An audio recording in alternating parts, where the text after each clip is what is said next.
No, 100%. And of course, without question, the man who stole the show was Anthony Richardson. And to me, what makes it so intriguing is like, number one, he was a redshirt freshman. He only had 13 games to look at. Even within those 13 games, he had to deal with two different head coaches at Florida. Even in high school, he didn't go to some powerhouse, prominent high school team. And when I look at the comparisons, I get the Josh Allen comparison, but to me, Josh Allen played a lot in college. When they make the Cam Newton comparisons, I see it, but then I'm like, hold on. Cam Newton like single-handedly carried Auburn to win that national championship. So it's a different type of level. But with all that being said, what do you make of this man who did go into the combine and did break all these records and had a historic performance at the combine? Well, there's a lot of layers to his evaluation, and I think you peel back a few of them. And I'm kind of hesitant to use the Cam Newton and Josh Allen comparisons just because when you use NFL comparison for players, I like to use them more so from a playing style perspective, but a lot of people interpret as that's who they're going to end up being on the next level. And whenever we make those comparisons, we're not saying that's going to be the end result or when we're projecting who he could be on the next level. But as far as who they were entering the NFL, I think they're very similar to Anthony. And Anthony's only started 13 games. I don't even count 2 years ago just because he was rotating time with Emory Jones.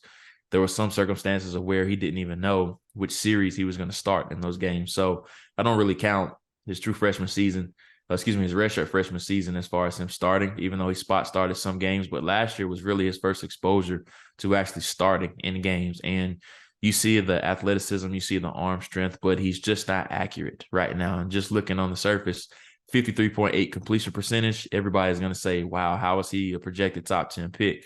But a lot of it revolves back to just his footwork. He's just really a mess as far as in his lower half right now. He'll throw a beautiful deep ball, and then he'll come back and he'll throw a screen pass in the dirt. And you're like, man, I just can't figure this dude out. So I think you're really going to have to trust your coaching. And I think he needs to go somewhere with an offensive minded head coach, just because what I worry about with Anthony, if he goes to a defensive minded head coach, whenever you have that, you have an offensive coordinator and a quarterback coach. If they have any type of success, they're going to be moving on to the next stop and just climbing the ladder in the coaching world. So I think he knows he needs to go somewhere with an offensive minded head coach, just because continuity and having those same voices in his ear is going to be big for him. Just because an underrated part about Josh Allen's development that you very rarely see on NFL teams now is that the first 4 years of his career, he had Brian Daboll in his ear.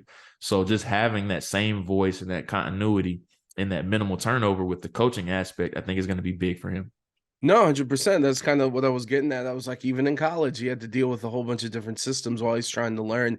And I haven't seen many people bring up that point of an offensive minded, perspective and having that with him in his pro career, which will kind of go against my next question because this is something that I haven't seen be talked about a lot. But when I'm looking at this landscape and looking at the draft order, to me, it kind of makes sense if Detroit takes him and has him behind golf. I don't understand why that hasn't been talked about a lot. Wouldn't that be a perfect scenario for Anthony in terms of his development? Yeah, not only Detroit, but also Seattle. I think Seattle would be a good fit for him too. Them signing Geno to a 3-year deal, but it's really a 2-year deal on paper with Pete Carroll, that heavy run game system. And then them in years past, it's very hard to predict their draft board. So I could see Seattle taking them at 5 or even Detroit at 6. I think either of those will be really good spots for him. You talk about experienced head coaches.